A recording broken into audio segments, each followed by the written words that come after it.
That's fantastic. You think you'll ever get tired of singing that song? Never.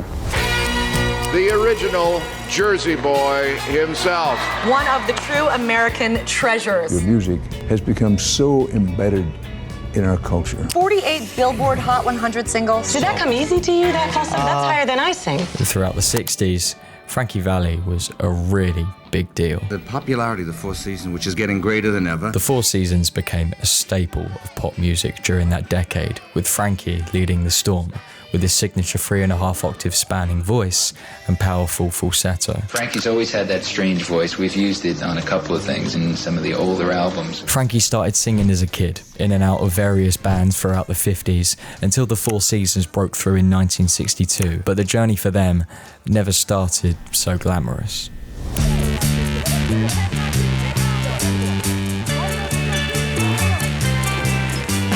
New Jersey is the band's origins, a place filled with great contention. Crime affects everyone in Newark. It doesn't matter if you're white, black, or Hispanic. And whilst presently ranked as one of the safest states, New Jersey was notorious for its Italian heritage, one which ran thick through the Four Seasons come-up and was never too far away from the Italian mob scene. Tommy DeVito especially, the lead guitarist, had heavy ties within the scene, being friends with none other than Joe Pesci.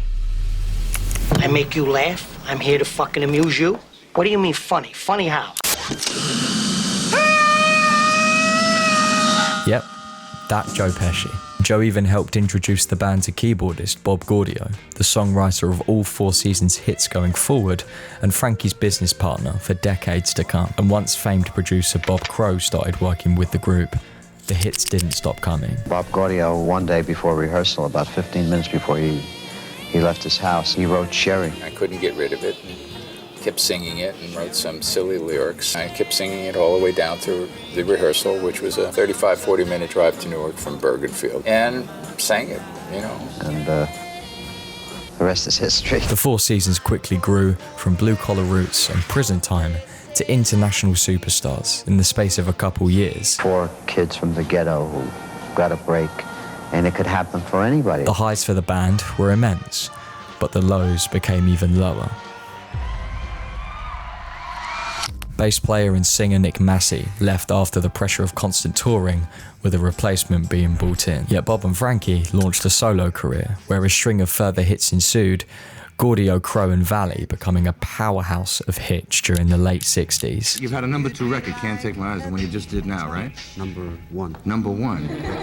That's... On the other hand, Tommy's antics caught up to him, and he was owed hundreds of thousands worth of debt by mob bosses. It was a debt that Frankie agreed to absorb through the band's earnings so that he could then be bought out of the group, leaving only him and Bob as the original members. But near the end of the 60s, Frankie had some of his best ever songs and further cemented his legacy as a pop legend. But the hits soon started to fade into the new decade. These guys were involved with the mafia. I was having band problems, and they were happening so frequently that I came to the point where I couldn't handle it. Going into the 70s, Frankie Valli and Bob Gaudio were struggling. The Four Seasons name essentially became a placeholder, a revolving door of session musicians that were Frankie's backing band on tour. The hits dried up, with only one of their songs reaching the bottom of the UK top 10 for 4 years. They were signed with Motown Records, who saw their trajectory and wanted out. And on top of that, the 2-decade-long touring lifestyle caught up to Frankie, who had started experiencing extreme hearing loss going into the mid-70s, to the point where he couldn't hear himself on stage. There also spawned new fiery competition right from where they grew up, so with no hits and no label, Bob Gaudio and Frankie Valli saw fit for change and would start doing things a little differently.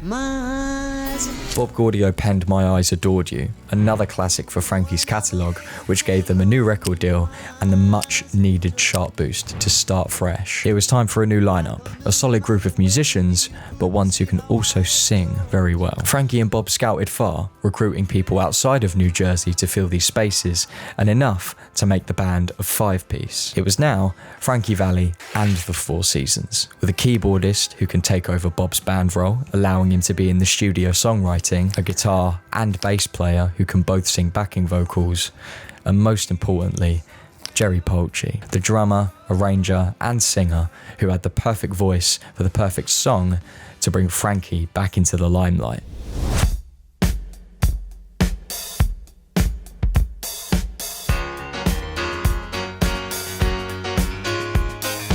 I could not get the piano thing out of my head. I couldn't finish it. I didn't know where to go with it. I just couldn't pull it together. But I never dropped it because the track was great. It was just one of those tracks that infectious. Frankie's hearing had only gotten worse, with his struggles calling for life-altering surgery and less time in the studio, as you'd be able to hear in December 1963. Jerry therefore took lead vocal roles in the song, singing all the verses, whilst bassist Don Ciccone sung the bridge after the chorus. No one sang lead on a Four Seasons record other than Frankie. And Jerry Polci just happened to have that sound to his voice. And at the time, he wasn't an accomplished singer. He was a drummer, a great drummer.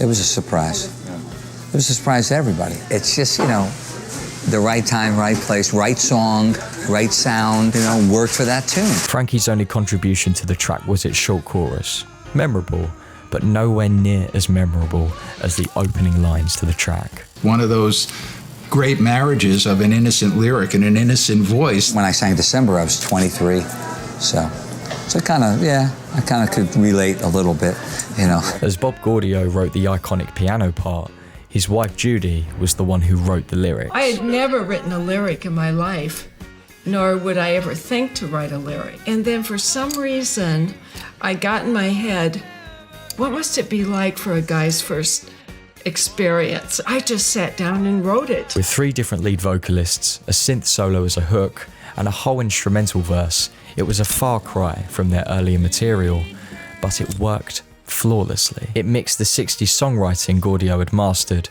and mixed it with a disco flair from the 70s, with every part perfectly matching one another in composition. It was a song that became a truly collaborative effort and took a lot of risks for the newly formed band. No one sang lead on a Four Seasons record other than Frankie. But the art of collaboration was what brought such great success for the band in the first place. So it's no surprise that it worked in a new decade. Frankie's minimal involvement in the track worked in his favour, the song reaching #1 in 5 different countries, being his only UK #1 single, and his best-selling song ever. Who Loves You was the first album Frankie took a step back from, and it worked for the better, the title track being another huge hit, and the album launching Frankie back into the top 40 after almost a decade of declining sales. Frankie would go on to leave the Four Seasons a couple years later, but his journey in stardom was far from over.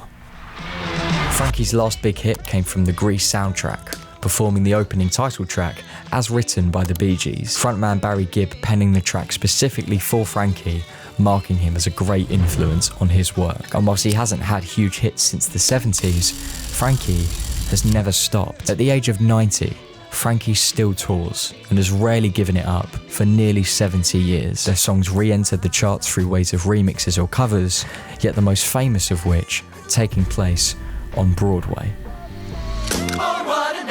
The Pitch Perfect show about the musical Jersey Boys. The Jersey Boys musical is nothing short of a smash hit. It's earned Tony Awards, Grammy Awards, a Hollywood film adaptation, not to mention grossing $2 billion.